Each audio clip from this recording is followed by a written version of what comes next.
नमस्कार दोस्तों, मैं दुर्गेश श्रीवास्तव स्वागत करता हूं आपका वीआरएन कैपिटल की एजुकेशनल सीरीज पार्ट 1 में। आज हम डिस्कस करेंगे फाइनेंशियल मार्केट के बारे में। जब आप फाइनेंशियल मार्केट में इन्वेस्टमेंट करने जाते हैं तो आपका सामना 3 तरह के मार्केट से होता है। पहला है इक्विटी मार्केट, दूसरा है कमोडिटी मार्केट और तीसरा है करेंसी मार्केट। पहले तो हम समझे इक्विटी मार्केट क्या है। आप सभी लोग जानते हैं कि इंडिया में इक्विटी मार्केट बहुत फेमस है। आप लोग अक्सर सुनते होंगे कि रिलायंस के शेयर इतना अप हो गए, इतने डाउन हो गए। मीन्स जहाँ पर आप इंडियन कंपनीज में इन्वेस्टमेंट करते हैं, मीन्स डिफरेंट डिफरेंट कंपनीज में इन्वेस्टमेंट करते हैं, वो कहलाती है इक्विटी मार्केट। सेकेंडरी हम आते हैं कमोडिटी मार्केट। कमोडिटी मार्केट क्या है? जिसमें आप गोल्ड में इन्वेस्टमेंट करते हैं, कॉपर में इन्वेस्टमेंट करते हैं, सिल्वर में इन्वेस्टमेंट करते हैं। तीसरी है करेंसी मार्केट, जिसे हम फॉरेक्स मार्केट के नाम से भी जानते हैं।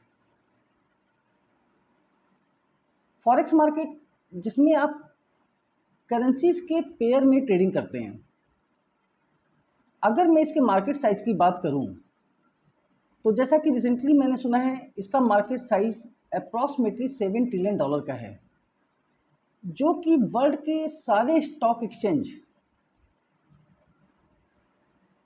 मीन्स यूएस का डाउ जोन्स, इंडिया का NSC BSc, Bombay stock exchange and different country के स्टॉक एक्सचेंजेस से भी बहुत बड़ी है। जितनी ट्रेडिंग बॉम्बे के स्टॉक एक्सचेंज में पूरे महीने में होती है, उतनी ट्रेडिंग करेंसी मार्केट में, फॉरेक्स में सिर्फ एक दिन में होती है।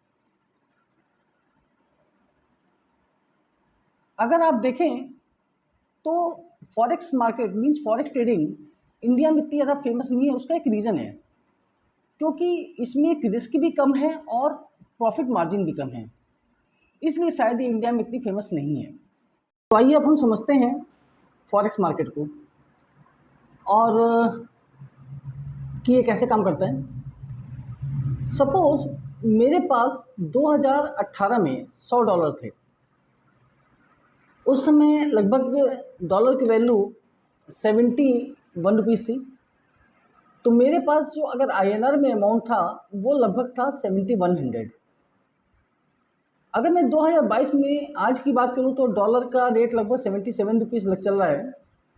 तो वो जो $100 थे उसकी वैल्यू है 7700 रुपीज़। तो मुझे प्रॉफिट है 600 रुपीज़ का। और अगर उस समय मेरे पॉकेट में 2000 रुपये होते तो शायद आज वो 2000 रुपये ही रहते। Means that will contain the same value as at that time. अगर आप 1970s की बात करें, जिस समय डॉलर की वैल्यू लगभग 7 रुपये थी और आज इसकी वैल्यू है लगभग 77 रुपीज़, मीन्स 11 टाइम की ग्रोथ है। अब ये किसी भी करेंसी, किसी देश की करेंसी की ग्रोथ में कुछ फैक्टर्स होते हैं। पहला है जीडीपी, सेकंड है इन्फ्लेशन, थर्ड है डेब्ट मीन्स उस देश पे कितना कर्ज है, और चौथा है पीपीपी, जिसे हम कहते हैं परचेजिंग पावर पैरिटी। अब ये परचेजिंग पावर पैरिटी क्या होती है? सपोज अगर मैं यूएस जाता हूँ और वहाँ पर एक कॉफ़ी और एक सैंडविच लेता हूँ तो आई हैव टू पे $20, मुझे $20 पे करने पड़ेंगे। मीन्स लगभग 1500 रुपये पे करने पड़ते हैं। और अगर इंडिया में वही एक कॉफ़ी और एक सैंडविच लेता हूँ तो मुझे 200 रुपये पे करने पड़ते हैं। मतलब अगर मुझे यूएस में कॉफ़ी और सैंडविच लेना है तो मुझे इंडिया से 20 टाइम्स ज़्यादा पे करना पड़ेगा। इसको दूसरे एग्जाम्पल से भी समझते हैं कि अगर इंडिया में मुझे 10 to 15 किलोमीटर की राइड लेनी है, ट्रैवल करना है, तो आई हैव टू पे अप्रॉक्सीमेटली 200 रुपीज़। और अगर वही मैं यूएस में 10 से 15 किलोमीटर की राइड लेता हूँ तो मुझे लगभग पे करना पड़ेगा 4000 रुपीज़।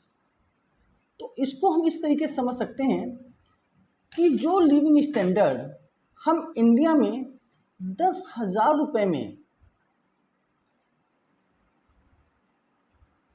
जी रहे हैं, तो अगर वही सेम लिविंग स्टैंडर्ड हमें यूएस में मेंटेन करना है तो हमें लगभग 2 लाख रुपए खर्च करने पड़ेंगे। तो आज की सीरीज़ में, आज की वीआरएन कैपिटल एजुकेशनल पार्ट सीरीज़ में मैंने आपको बताया कि इक्विटी क्या होती है, कमोडिटी क्या होती है, करेंसी मार्केट क्या होती है। अब करेंसी मार्केट कैसे चलती है, कैसे काम करती है, उसके क्या क्या बेसिक्स हैं,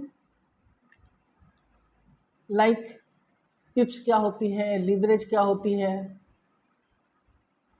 इन सब चीज़ों को जानने के लिए बने रहिए हमारे नेक्स्ट एजुकेशनल सीरीज की वीडियो पार्ट 2 में। धन्यवाद, थैंक यू।